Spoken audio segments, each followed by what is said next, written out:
கையும் களவுமாக உக்ரைனிடம் சிக்கிய வடகொரிய ராணுவ வீரர்கள். ஆதாரத்தை பதிவிட்ட ஜெலன்ஸ்கி, என்ன நடக்கிறது என்பதை உலகம் அறியட்டும்.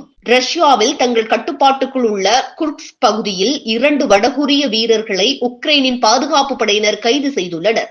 இது குறித்து தனது எக்ஸ் பக்கத்தில் உறுதிப்படுத்தியிருக்கும் உக்ரைன் அதிபர் ஜெலன்ஸ்கி, குர்ஸ்க் பகுதியில் வடகொரிய ராணுவ வீரர்களை நமது வீரர்கள் சிறைப்பிடித்துள்ளதாக பதிவிட்டிருக்கிறார். ரஷ்யாவுக்கும் உக்ரைனுக்கும் இடையே கடந்த 2 ஆண்டுகளுக்கும் மேலாக போர் நடைபெற்று வருகிறது.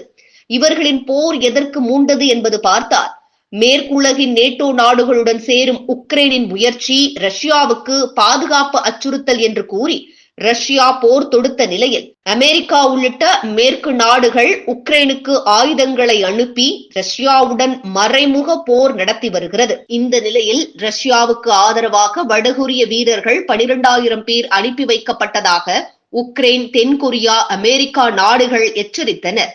இதற்கிடையே போரில் வடகொரிய வீரர்களுக்கு பாஷை புரியாமல் ரஷ்ய வீரர்களையே சுட்டதாக தகவல் பரவிய போதிலும் அது எந்த அளவுக்கு உண்மை என்பது தெரியவில்லை. இந்த நிலையில் ரஷ்யாவில் தங்கள் கட்டுப்பாட்டுக்குள் உள்ள குர்ஸ்க் பகுதியில் 2 வடகொரிய வீரர்களை உக்ரைனின் பாதுகாப்பு படையினர் கைது செய்துள்ளனர். இது குறித்து தனது எக்ஸ் பக்கத்தில் உறுதிப்படுத்தியிருக்கும் உக்ரைன் அதிபர் ஜெலன்ஸ்கி, குர்ஸ்க் பகுதியில் வடகொரிய ராணுவ வீரர்களை நமது வீரர்கள் சிறைபிடித்து வைத்திருப்பதாக தெரிவித்துள்ளார். இந்த காயமடைந்த 2 வீரர்கள் தற்போது கீவ் பகுதிக்கு கொண்டு செல்லப்பட்டுள்ளதாகவும் அவர்கள் தற்போது பாதுகாப்பு படையினரின் கட்டுப்பாட்டில் இருப்பதாகவும் பதிவிட்டிருக்கிறார். இது எளிதான காரியமல்ல என்றும் உக்ரைனுக்கு எதிரான போரில் வடகொரியாவின் ஈடுபாட்டிற்கான எந்த ஆதாரத்தையும் விட்டு வைக்காமல் அழிக்க களத்தில் சண்டையிட்டு காயமடைந்த வடகொரிய வீரர்களை அவர்களே கொலை செய்ய தயங்க மாட்டார்கள்.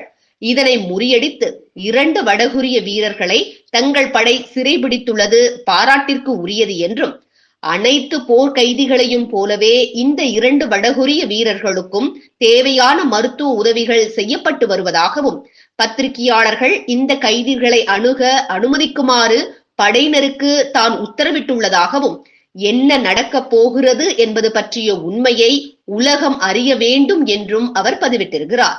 இந்த சம்பவத்தின் மூலம் ரஷ்யாவின் அணுகுமுறை எவ்வாறாக இருக்கும், பத்திரிகையாளர்கள் சந்திப்பு இருக்கும் பட்சத்தில் உண்மை வெளிவருமா என்பதை பொறுத்திருந்து பார்க்கலாம்.